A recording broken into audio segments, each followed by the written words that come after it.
Hey there, my name's Cole.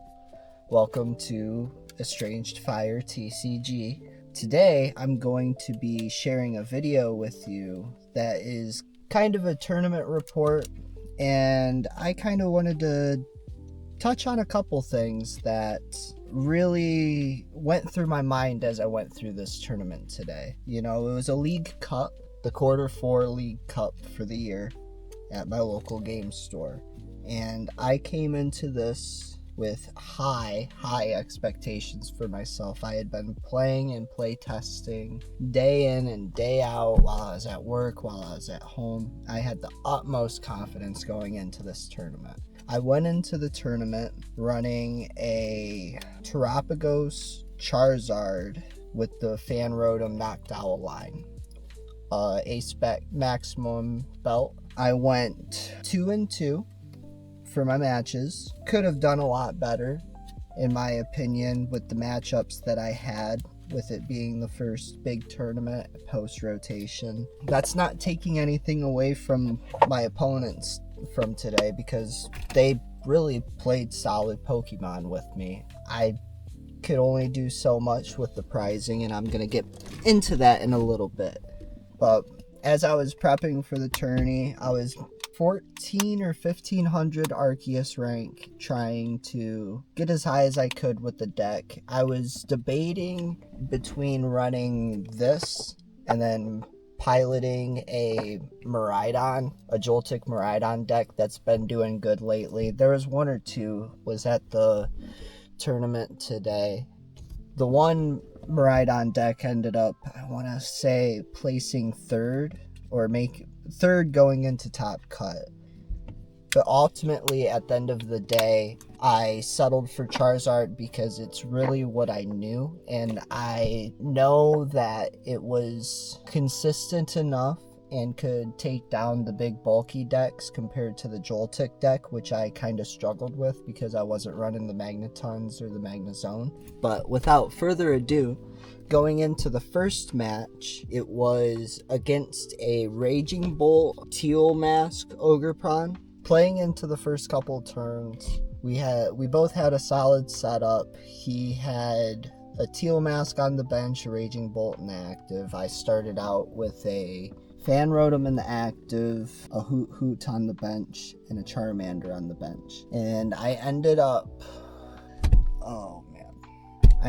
bricking on energy for the first couple of turns. I got the setup. The next couple of turns, I bricked trying to get the Terapagos out and ended up getting the Charizard out before the Terapagos. And by then, the opponent had already taken 2 prizes from a Fan Rotom and a Hoothoot that I had on the bench. And it was just such a slow start, and by the time that I was set up and was able to swing, my Dusknoir was prized. Oh man, the max belt was prized. Oh man, so I couldn't swing up to 280 to take down the Raging Bull. I couldn't Dusknoir to bring him to 2 prizes to give me Briar to make the play that I needed to get him. That was frustrating. Name of the game of Pokemon. Okay, brush it off. There's rest of the tournament. I want that playmat, you know what I'm saying? So, round 2 was against Zorua. My dog's name is actually Zorua. Named her after that Pokemon. I think I'm gonna give it a chance after rotation. God, speaking for a whole year in advance is insane to me. But besides the point, there was one junior at the tournament. No, it was a senior. There was one senior at the tournament. It was this girl. She was super nice. The only one there was already getting the playmat. 1-0, I'm 0-1. Okay, not saying that I'm gonna have an advantage over a child. Like I'm gonna smack around a child. But I thought I was going to go into there doing some damage, not knowing I was going up against a certified pro here. It's like a chess grandmaster at the age of 12. It's insane to me how good some of these kids are. But besides the point, they start out strong with a 3 Zorua and a Darumaka on the bench. My first turn, I start out with a Terapagos in the active, Fan Rotom, and a Hoothoot on the bench. Fan Rotom for an extra Hoothoot, got the 2 Noctowls. Grabbed Charmander with the Buddy-Buddy. Cool, we're good there. Switch over, attach an energy to my Terapagos, pass the turn. They Arven for a TM Evo and an Earthen Vessel, grabbing their energy, attaching to the Zorua that's in the active, TM of Evoing. One Zorua to the Zoroark, and then 1 to the Darmanitan. Cool. That's fun.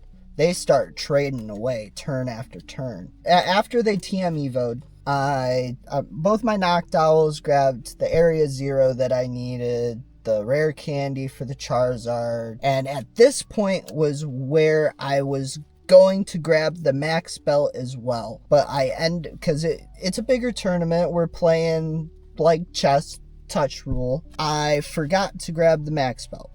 Cool. Man. It's whatever, because my bench wasn't big enough. I swung for 150 for the turn. Alright. They evolve their active into a Zoroark, whatever you want to call it, and puts 90 on my active, gets a Reshiram on the bench. Cool. They bumped my Area 0. Whatever. It's all cool. It's all good. By the time I get the max belt out and onto the Terapagos, it's getting shot at by the Zorua with the Reshiram. Next thing you know, she's leading me in prizes. Uh-oh. SpaghettiOs. We're talking Fezandipiti on the bench. 3 trades. That's like what? 9 cards in a turn? That's absolutely insane to me. Draw power in the ends deck is insane to me. We get to a point where they have 3 prize cards, I have 4. I had the opportunity to Briar, Dusknoir, knockout, counter catcher, grab one of the benched to swing for game with Charizard. You make that little look through your deck,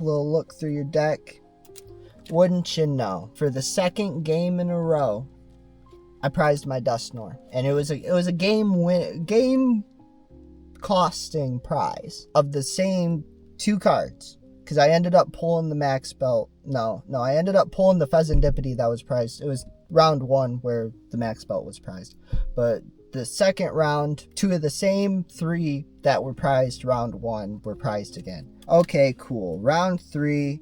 Buy round. At this point, I'm getting a little flustered, because if you know anything about the pointing system, having a buy round in terms of a final cut is looked at kind of like a loss in a way. Somebody that is 3-2 versus somebody that is 3-2 that had a buy round, they will place higher because of the opponents that they were facing. And at that point, I just wanted to leave.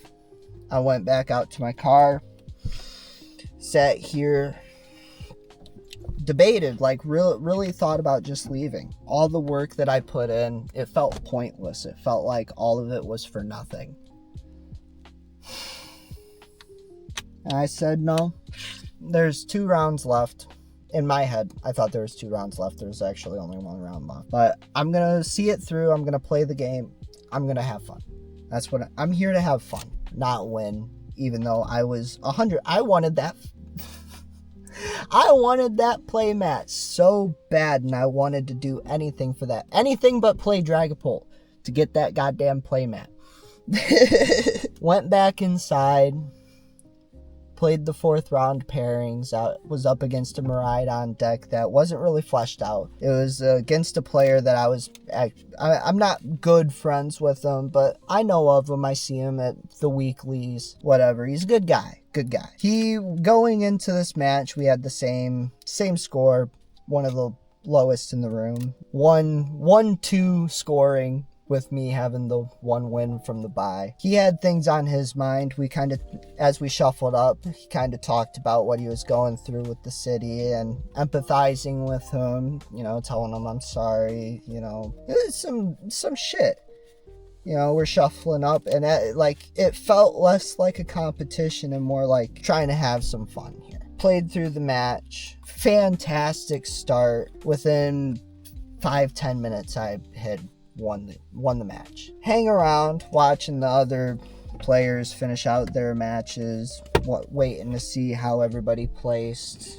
Final cut for the playmat, which was top 4 today.